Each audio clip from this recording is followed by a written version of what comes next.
Si je devais te donner 10 conseils quand tu rentres en stage, je pense que je commencerai par cela. Viens, je t'accompagne. Petit 1. Si je devais te donner un conseil en particulier, ça serait d'observer avant de vouloir faire. Parce que finalement, parfois, vous foncez tête baissée, vous voulez tout faire, et vous n'avez même pas vu comment ça se faisait. Je sais que on a tous envie de pratiquer, on a tous envie, quand on arrive en stage, de vouloir faire le maximum de soins, etc. Mais il est important d'observer avant de faire. En observant, ton cerveau commence à faire les gestes dans sa tête et du coup, ça lui paraîtra beaucoup plus simple quand ça sera à lui de le faire. Petit 2, n'aie pas peur de dire « je ne sais pas faire ». Ça sert à rien d'arriver, de vouloir faire genre que vous savez faire, que si vous gérez, qu'il n'y a pas besoin de vous vérifier, etc. On le voit tout de suite. Si vous ne savez pas faire, dites « je ne sais pas faire ». Et revenez au point numéro 1, demandez d'abord à regarder, ensuite de le faire avec les indications et enfin de le faire en toute autonomie. Il n'y a rien de mieux. Petit 3, posez des questions, posez régulièrement des questions. Si vous ne connaissez pas la réponse, ou juste parfois pour donner de l'importance au rôle de l'infirmière, de tuteur, posez des questions, même si vous connaissez la réponse. Parfois ça peut au moins montrer que vous êtes intéressé et que vous faites des recherches, que vous n'êtes pas juste passif pendant votre stage. Posez des questions pour apprendre, mais posez des questions aussi pour montrer que vous êtes là, vous êtes dans une bonne démarche. Petit 4, prendre des notes. Prenez des notes tout le temps. Moi, j'avais 2 carnets. Le carnet qui m'accompagnait en stage. Donc du coup, dès que je voyais un nouveau truc, dès que j'avais des questions, dès qu'il y avait un protocole, dès qu'il y avait un soin que je ne connaissais pas, je notais. Et j'avais un grand carnet, du coup un peu comme ceci, où dessus, c'était mon carnet qui m'a suivi pendant les 3 ans, où je remettais tout sous forme de fiches. Et en fait, ça devient beaucoup plus fluide parce que du coup, vous n'avez plus qu'à zioter votre fiche et ça, tout revient. En fait, dès que vous zioter la fiche, tout vous revient, tout paraît plus clair, tout paraît plus net. Donc prenez des notes, prenez l'habitude de prendre des notes, puis même le truc le plus insignifiant, parfois on va vous poser une question dessus et puis vous allez bugger, alors qu'en fait si vous aviez noté le premier jour où on vous l'a dit, ça serait resté. 5. Préparez vos journées. J'entends par là que au moment où vous prenez vos transmissions, ayez déjà une organisation. Moi j'avais créé une fiche type, j'en avais 2 d'ailleurs, et j'avais ma feuille de transmission qui était faite par chambre, avec motif d'entrée, etc., les transmissions, etc., etc., et les soins à venir. Et justement, sur ma feuille d'à côté, j'avais ma première colonne pour tout ce qui était les constantes, ma deuxième colonne pour tout ce qui était les perfusions, les traitements, les dextros, les prises de sang, si j'en avais à faire, au moins je pouvais les cocher au fur et à mesure. Et la dernière colonne, c'est pour tout ce qui allait se passer dans la journée, que ce soit pendant les transmissions faites au médecin, donc s'il rajoutait des indications, je le notais, que ce soit juste un examen qui est revenu, qui n'était pas bon, etc., etc. Surtout si j'avais coché qu'il y avait une prise de sang, dans la case, je mettais le résultat, si c'était perturbé, pas perturbé, si ça l'était, qu'est-ce qui s'était passé. Et en fait, ça vous permet, quand vous refaites les transmissions, parce que parfois vous avez les mêmes patients pendant X temps, du coup ça vous permettait, pendant les transmissions, juste avec cette feuille, de pouvoir rajouter les détails en fait très pertinents et très importants de la journée. 6, oui on est à 6. 6, acceptez les remarques. Alors je ne vous dis pas de vous laisser vous faire lyncher, etc., mais acceptez les remarques. Quand on vous fait une remarque, souvent, à moins qu'on soit malveillant, mais souvent quand on est bienveillant, on vous fait des remarques, c'est pour vous améliorer. Parfois vous faites très bien le soin, mais on va vous faire une remarque que vous soyez mieux encore, ou juste parce que niveau ergonomie vous n'êtes pas bon, ou je sais pas moi, la dextérité, etc. Alors tout ça prend avec le temps, ça je suis totalement d'accord, mais parfois les remarques elles vont vous aider sur comment devenir mieux. Alors il y a les remarques parce que vous ne savez pas faire, donc on va vous faire des remarques, etc.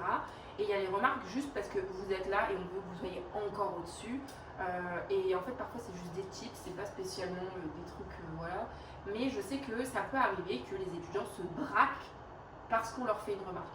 Moi j'ai déjà dit à une étudiante, tu sais les bacs de contention, ok tu les mets, etc. Mais ta façon de faire, parfois tu pourrais pincer un patient viens je te montre, hop, tu lui montres, tu mets le bas à l'envers et puis voilà.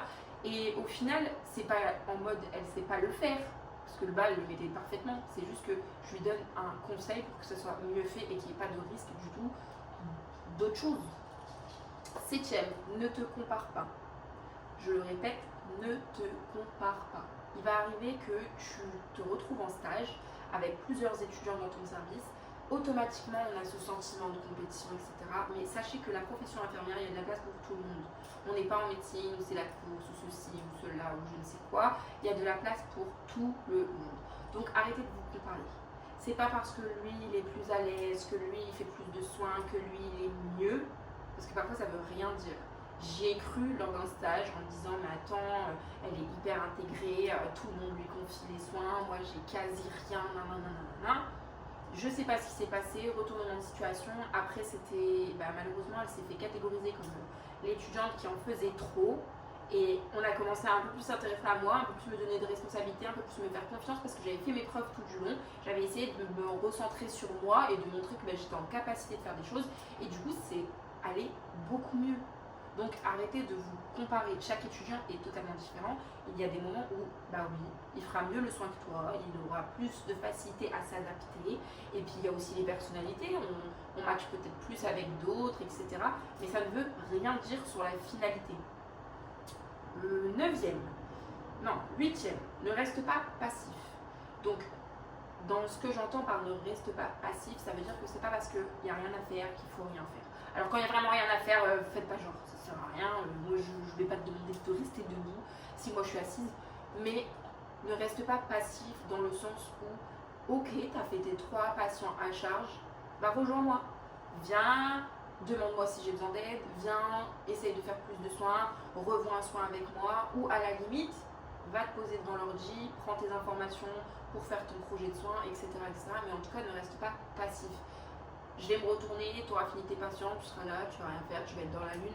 Je vais me dire, ok, il n'est pas intéressé, je vais venir te chercher 1 fois, 2 fois, 3 fois. Si au bout d'un moment, je vois que tu n'es jamais intéressé, je vais pas plus donner de mon temps en fait. 9e, du coup, en comparaison à ne pas rester passif, n'en fais pas trop.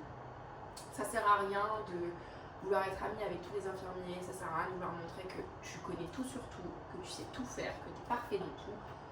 En fait je vais pas te glorifier, genre je m'en fiche, c'est très bien, un étudiant parfait c'est très bien mais ça n'existe pas.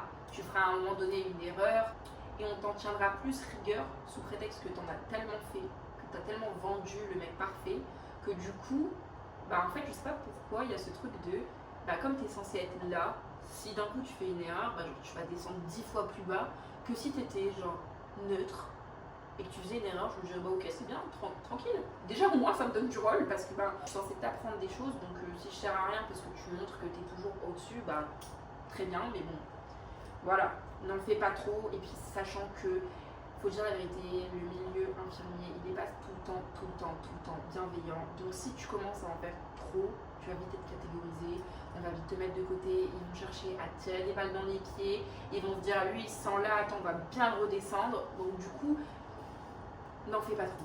Reste humble, reste neutre, tu sais faire, c'est très bien, mais n'en fais pas trop. Et 10, profite de ton stage. Alors parfois oui, il y aura des stages compliqués, mais profite de ton stage parce que c'est le moment où tu vas savoir si le métier te plaît. C'est là où tu vas en apprendre le plus.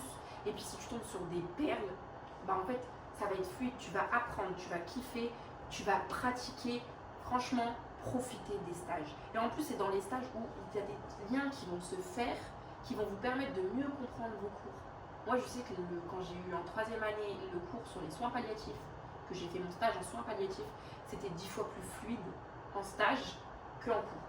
Alors quand j'ai passé mon truc, j'avais à peine révisé parce que j'avais l'impression que tout était ok, tout était carré dans ma tête.